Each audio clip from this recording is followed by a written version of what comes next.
Yo, what's up? What's up? Who we got? My name's Nick. What up, Nick? How you doing, man? You're here with Good, Gerard. good. You're here with Gerard and KP. Anything goes. No N bombs. Just hear him hang up immediately. I thought this was America. I'm ready to hang up. I'm fast. So.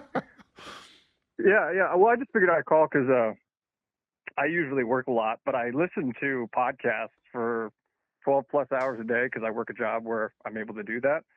And so I'm pretty plugged in, and I had the yesterday off and today off, so I've been involved in all of this stuff pretty well.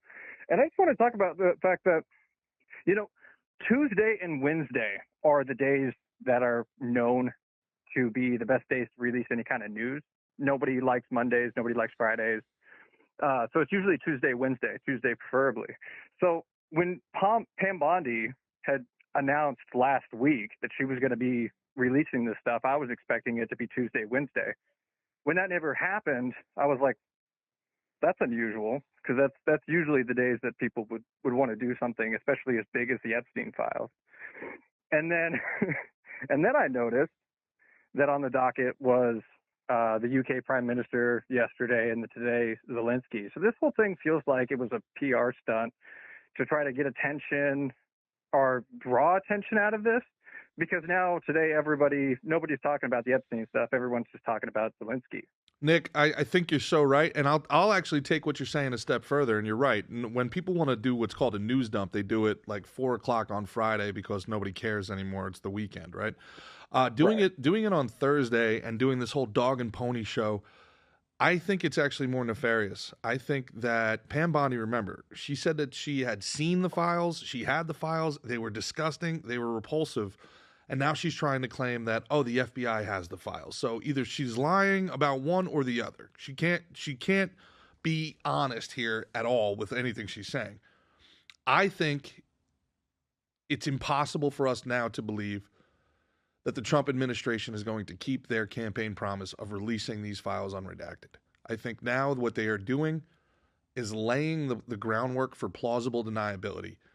That when these files come out redacted, and there are entire swaths of information missing, people, places, countries go missing in this final release, they now can blame the evil deep state and the Democrats in the Southern District of New York. Now remember, man, I've spent the last 4 years killing the Democrats because they've deserved it.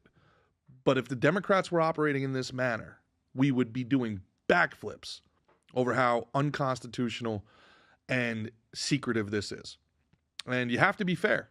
And I think one of the good things that came out from yesterday is how MAGA, the movement, and conservatives and libertarians didn't let them get away with this stuff. I think that's actually a very healthy thing, that it was the right, not the left, their base, who came out and said, nah, this is bullshit. We were told the Epstein files, Kennedy files, MLK files, alien files, day one. And now we're a long way from day one, and you're rolling out a phase one binder of shit we already know and then blaming somebody else? Nah. This reeks of a cover-up to me, Nick. I don't. KP, your thoughts?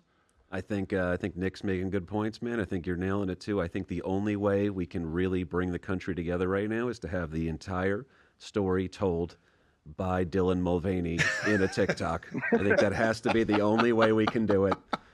I want her dressed up like, have her doing her breakfast at Tiffany's attire, and she just starts naming names. It's funny, too, if they redact certain things, by the way. It's going to be great because they'll redact certain things, but then you'll kind of figure out with context clues who it was. You're like, and then this one guy in his wheelchair, name redacted, he couldn't speak, name redacted. He liked midgets, name redacted. Exactly, right? Exactly. It turns out that he was an agent for this country, name redacted, where everyone's circumcised, name redacted, and wear little hats, name redacted. And the thing we have here, and the truth of it, this is why Joy Reid was crying. Because, can you imagine? They fired her 2 days before all of this. They should have just given the files to Joy Reid, and they would have made sure nobody saw them. She could have read them out loud on air, and nobody would have saw it. Nobody watches her. Nick, you got any final words here, bro? I just kind of want to add to that a little bit. I think they kind of painted themselves in a bit of a corner because why would the FBI or the CIA or any of these government institutions, why would they keep any documents from Epstein or Kennedy or RFK? So I think they kind of painted themselves in a corner because they made the campaign promise and all of these speeches during the campaign of we're going to release all this stuff, we're going to be transparent and so forth. But when they actually get into government and they get into these institutions that are holding these documents, maybe they have the documents, but if they don't have them, then they're kind of screwed. Yeah. Because they already said that they were going to release this stuff. And if those documents don't exist because they've been deleted, erased, thrown in the fire somewhere, there's not much they can do. Yeah, it's a great point. If they actually wanted the accountability that they say that they want, they would have kept this tight to the vest and then got in and be like, oh, by the way, guys, here's everything. And they could have, don't show your hand. Yeah, they could have snuck attack, but I think they gave the deep state enough time to burn the evidence because really all they want is to blame the deep state. Right? I mean, that's really what they want out of it. What they want out of it is to get popular opinion on their side so that they can end up, reforming the government in their image. So I want the frame job, G. I want the frame job. I want it all pointing towards Hillary Clinton. It's like there was no Sirhan. That was all Hillary. She's been her the whole time. Hillary in blackface. You want to talk about a movie that needs to be made? Holy shit!